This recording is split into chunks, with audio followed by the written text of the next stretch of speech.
Good morning, y'all.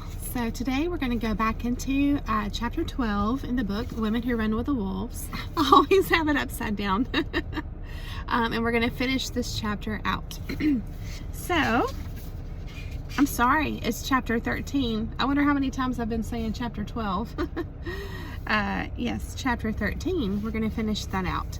And this will be the last video in this series for chapter 13. So, let's jump right in. So she says we're in this section, by the way, where she's discussing her thoughts on the story, The Woman with Hair of Gold, and she's really kind of transitioned away from the symbolism of the story, and so she's really just continuing that expansion of thoughts about keeping secrets, right? So she says, no matter what kind of secret, no matter how much pain is involved in keeping the secret, the psyche is affected in the same way. And this is in reference to what we talked about last time, where she mentioned getting an anesthesia shot into your ankle, you know, like for a surgery, for example, and how it spreads. So not only is the site intended to go numb, affected, but everything around it. And she says our psyche works the same way. So she says, here's one example. One woman whose husband 40 years earlier had committed suicide 3 months after they were married was urged by his family to not only hide the evidence of his major depressive illness, but also her deep emotional grief and anger from that time. As a result, she developed a dead zone regarding his anguish, her anguish, as well as her rage at the cultural stigma attached to the entire event. So notice it says she was urged by his family. So that is persuaded. That's a manipulative tactic, right? She didn't feel free to feel her own way about what happened. And this is a big deal. That's something incredibly difficult to go through. And for someone to place restrictions on a person who's gone through that, especially with someone as close as their spouse, that's incredibly cruel. And so it sounds like, you know, what they've done, she mentioned the stigma that the lady was aware of and considering, like, the cultural stigma around suicide. And so I feel like this is something we can look at to learn from, because I think what happens with narcissistic individuals or groups, even, they can leverage something like a cultural stigma to manipulate you and be like, see, you don't want to talk about it, you know.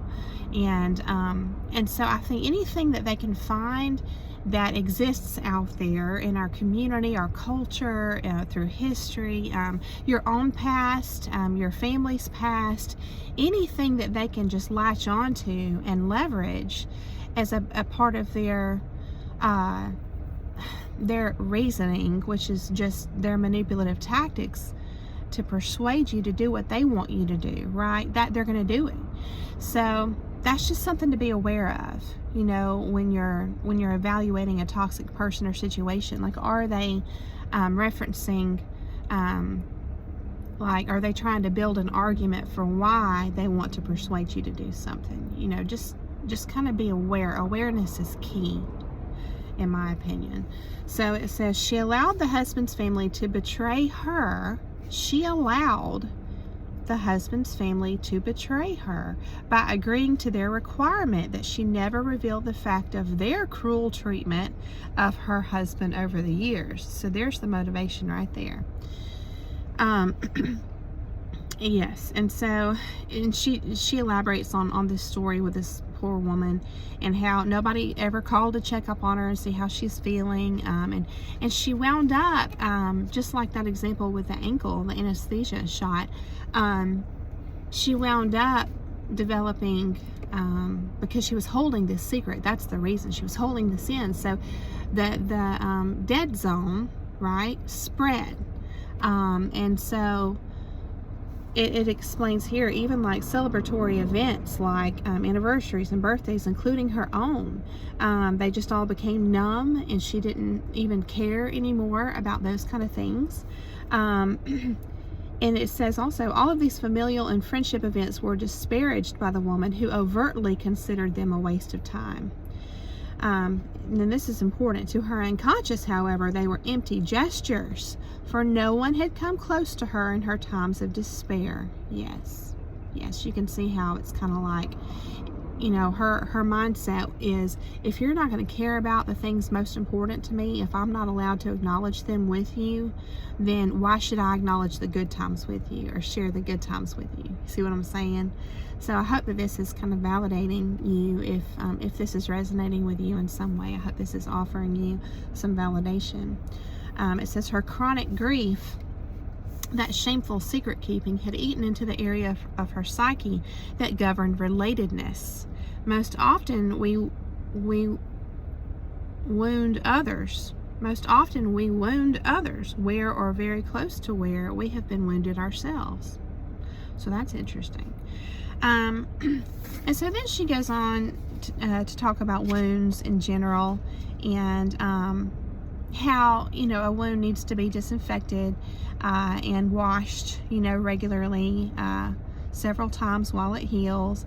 And then she says, this is really interesting. In small and confidential groups of women, I bring about this exchange, and the exchange she's talking about is sharing what we've been through, right? I bring about this exchange by asking the women to gather together and to bring photographs of their mothers, aunts, sisters, mates, grandmothers, and other women who are significant to them. And they line all the pictures up, and they start sharing stories from their family or from the women who have influenced them greatly. And so it's just I feel like a good, easy, gentle way to ease into topics, you know, because this woman's grandmother may have gone through something you're going through, or, you know, and so it's kind of like it eases us into these topics, I feel like, in a safe environment among people who are going to understand and who have compassion. And so I thought that was cool that she shares a lot of the different things she has done in her practice throughout the years. And she says even the big joys, they share those too, the big hurts, the triumphs, everything, they go together, is shared, you know. And then now she gets into talking about dirty laundry, which you've heard of, right? And so she says, the common prescription against washing the family laundry in public is ironic, because usually the dirty laundry does not ever get washed within the family either. And, you know, this is not something I've ever really sat down and thought about, but it's true. It's kind of like, yes, and within a family, if there's something, you know, that went down that they don't want the public to know about, then it's usually not even shared or discussed within the family. It's kind of like, you know, ignored, or people within the family can even pretend like it never happened. And it's almost like, you know, in our psyches, it's like we're all in agreement, or all the people in the family are in agreement that there's no record whatsoever, you know, of this thing that is actually very important, and there should be a record associated with, you know what I'm saying? I see like a record in our memories, in our psyche. And so record keeping is important out here in real life, and it's also important in here. And so we don't want to just jump on that bandwagon within the family and agree to just ignore those important events. She says the insistence on keeping a thing private is poison. Yes, it certainly feels that way in here, right? So this is something I kind of mentioned earlier. It says many of the personal secret stories of women are the kind that family and friends are inadequate to discuss. They disbelieve or attempt to make light of or bypass them. And they truly have understandable reason to do so. If they do discuss them, candle them, work with them, they would have to share the grief with the woman or with you. No standing about composed. No, oh well, and then silence.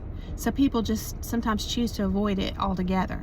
And that's why a lot of times when you try to open up to somebody that you feel like you're close to and you're hit with a brick wall, it can be kind of shocking. But it's because that person I had a discussion with someone close to me, a good friend of mine, and she and I talked about this very thing. And this is where I get that concept of expansiveness, is through my work with her. She's done a lot of work with emotional healing and validating emotions and feeling. And so the term of expansiveness came up, that if you're not expanded enough to be able to withstand your own hardships, how are you going to be able to withstand feeling empathy for another person's hardships? You know what I mean? So it's like, it's a concept called holding space, and that's something that if you have interest and you haven't ever looked into, you may look into. Just look it up online, holding space. This is something that I've done a couple of times. I did with her and her practice, and it was very surprising. It's essentially where you sit with a person and you just and it can be done differently, by the way. But one way is to sit with someone and to literally be seen, just be seen, for them to give you undivided attention without even a word being said. And if you like grew up in a family, for example, who just completely ignored you and never even validated your existence, this may be something that's healing for you. Another way that holding space can be done in therapy or in a therapy-like situation can be for one person to sit and witness another person's story without any input at all. Because a lot of times when you share something with something hurtful and important to you that you need to have validated and healed, the other person can just immediately interject and be like, me too, I know exactly what you mean. And then they can just cut your story off with their story. And I don't think that it's always intended to be sabotaged in that way, but it just kind of happens. People want to relate to one another naturally, I think. But that paragraph really resonated with me. I hope that train again is not too loud. Super loud to me. But yes. So then she says, when women give more thought to the matter of their own secret shame than other members of their family or community, they alone consciously suffer. So she gets into talking about why sharing is important. And this is something that I've mentioned before. I feel like we've kind of lost the concept of the importance of community, like true connectedness in a community setting, like sitting around a bonfire. You know what I mean? Just sharing the depths of our soul and our thoughts, and with very, very trusted confidants and people that have earned our trust, right? But she explains why sharing is important, and so. And there's even been studies done. She kind of touches on those lightly, how, sharing is part of the healing process even, She says, here's what to do about shame-filled secrets. Based on study of archetypal advice, extrapolated, there's another word to learn for me, from dozens of fairy tales such as Bluebeard, Mr. Fox, Robber Bridegroom, Mary Culhane, and others, where the heroine refuses to keep the secret in one way or another. I'm going to figure out how to pronounce that, I promise. And so is free to live fully alive. So she refuses to keep the secret in one way or another, and so is freed to live fully alive. The chains are broken. No handcuffs, right? See what you see. Say it to someone. It is never too late. If you feel you cannot say it aloud, write it down for them. Choose a person whom you instinctively believe to be trustworthy. I would caution you with that until you really learn to fine-tune your instincts. And observation is always a great way to back up your instincts too, when you're discerning whether someone can be trusted. The can of worms you were worried about opening is far better off being out there than festering inside yourself. I totally believe that. If you prefer, seek a therapist who knows how to deal with secrets. She describes a therapist who she says will know how to deal with secrets next. And I gotta be honest with you, I feel like finding someone like this is rare. Personally, I feel like this. I would love to be able to become this for someone and for others, because I think it's so rare, and I think that the world needs more people like this. It says, this will be a person of mercy with no particular drum to bang about right and wrong, right, which therapists are supposed to be non-biased, who knows the difference between guilt and remorse about the nature of grieving and resurrection of spirit. So this is one of those things where I feel like in our healing, it's not just a textbook. And in my experience, a lot of times there's therapists who just seem to be very dry and emotionally detached and very by the textbook. And I got to be honest with you, having someone literally share in your empathy is part of the healing process, which she discusses here. Someone who truly cares, you know what I mean? It isn't just getting paid for it. And I'm not knocking therapists. I'm not knocking therapy. I know it can be very helpful. So I encourage you, if you are feeling called to go that route, I definitely think you should. But I'm just sharing my thoughts from my experiences. So she says, whatever the secret is, we understand that it is now part of our work for life. Redemption heals a once open wound, but there will be a scar nevertheless. With changes of weather, the scar can and will ache again. This is the nature of true grief. So, scars, she's talking about changes of weather and how scars can and still will ache.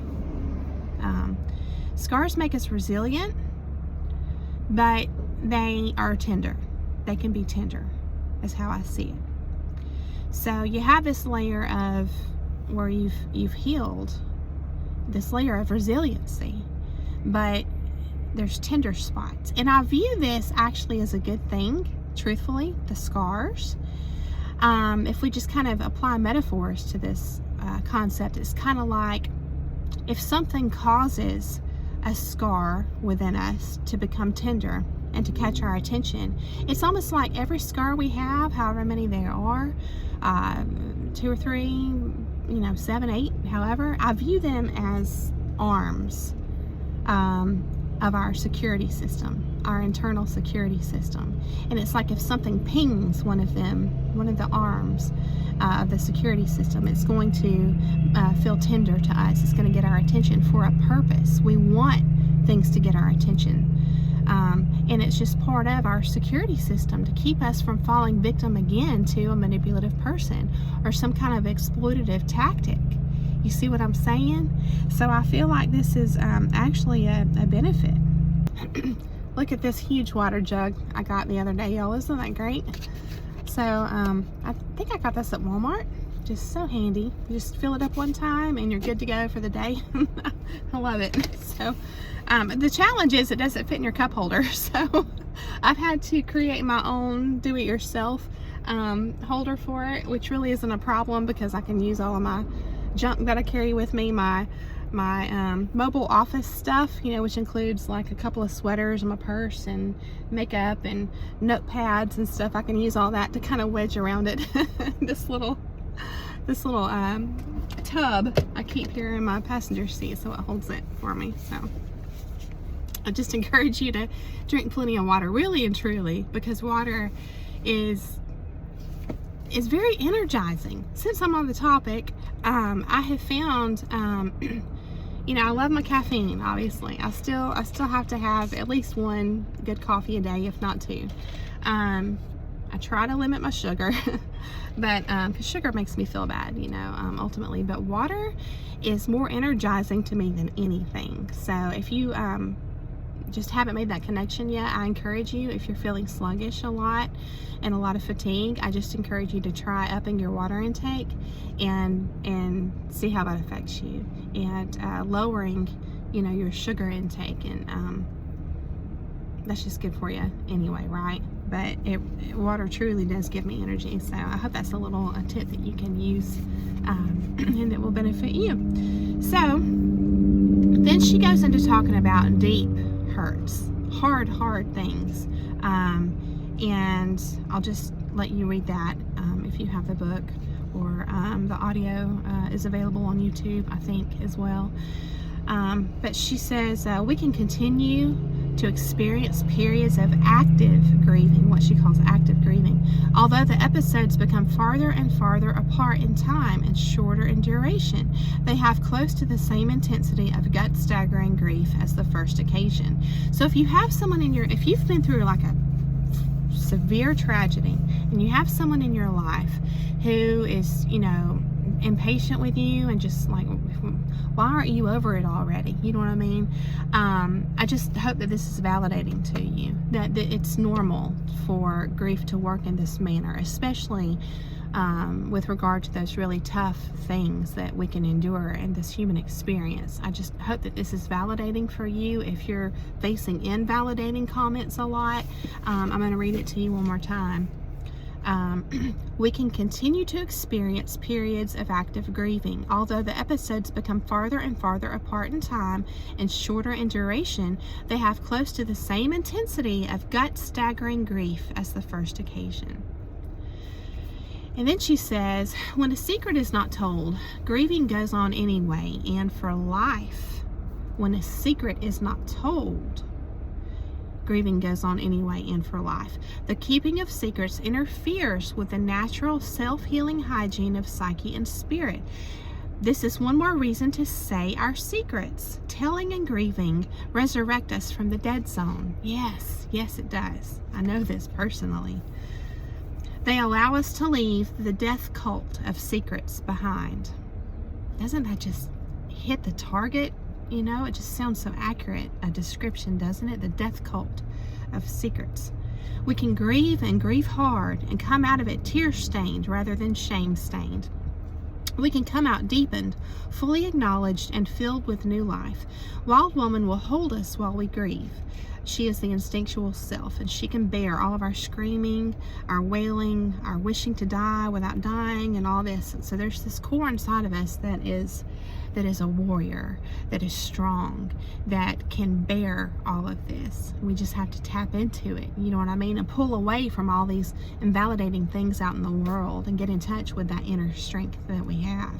So then she goes into talking about something really cool that she's done in her therapy practice, and it's called the scapegoat. So I'm just going to read this to you.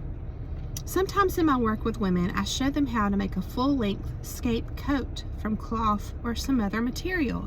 A scapecoat is a coat that details in painting, writing, and with all manner of things pinned and stitched to it, all the name-calling a woman has endured in her life, all the insults, all the slurs, all the traumas, all the wounds, all the scars. It is her statement of her experience of being scapegoated. Sometimes it takes only a day or two to make such a coat. Other times it takes months. It is exceedingly helpful in detailing all the hurts and slams and slashes of a woman's life.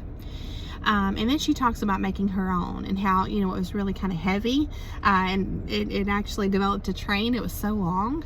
And but what was ironic was she says she hung it up in the hallway, and every time she went past it, she expected to feel kind of bad, I guess, by being reminded of everything, but instead she felt good. So she says, I found myself admiring the ovarios of the woman who could wear such a coat and still be walking 4 square, singing, creating, and wagging her tail. Yes, it's just proof of that resiliency that we have, And she found this to be true of all the women she worked with too, she says. So, and they want to keep the coats forever, She says it's also a good idea for women to count their ages, not by years, but by battle scars. How old are you? People sometimes ask me. I'm 17 battle scars old, I say. Usually, people don't flinch and rather happily begin to count up their own battle scar ages accordingly. As the Lakota painted glyphs on animal hides to record the events of winter, and the Nahuatl, the Maya, and the Egyptians had their codices recording the great events of the tribe, the wars, the triumphs. Women have their scapegoats, their battle coats. I wonder what our granddaughters and great-granddaughters will think of our lives recorded thusly. I hope it will all have to be explained to them. Let there be no mistake about it, for you have earned it by the hard choices in your life. If you are asked your nationality, ethnic origin, or bloodline, smile enigmatically and say, Scar Clan. So that's the end of chapter 13. And yes, I thought that was really cool. And so, you know, it's just, I hope this inspires you to think of creative ways to express your scars, your secrets that you held for too long. And I just hope that that you truly take it to heart that it is a lot more poisonous and toxic to our spirit and our psyche to keep things in. And so you can get creative with the ways that you express this stuff until you find someone you truly trust to share this with. But just know that, you know, even though you're in the moment going through things alone, or you may be going through things alone, depending on where you are in your journey, there are others out there going through it too. And so when you come out of it, you're going to realize that, and you will find each other. And I think that's just part of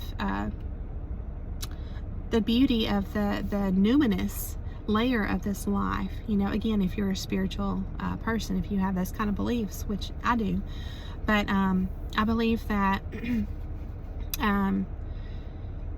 and I want to share this with you real quick. I saw a clip, and I'll put down in the description. I'll have to go back in my YouTube history and figure out who to give credit to, because it was someone I don't normally watch, but it was a recommended video, you know, in my feed that came up, and this lady was talking about, I believe she was a Christian. She was talking about not asking for God specifically, like a time, because she had ordered a driver's side mirror for her car, and she was hoping it would get delivered in a certain time so that she wouldn't be in a bind with her travel needs.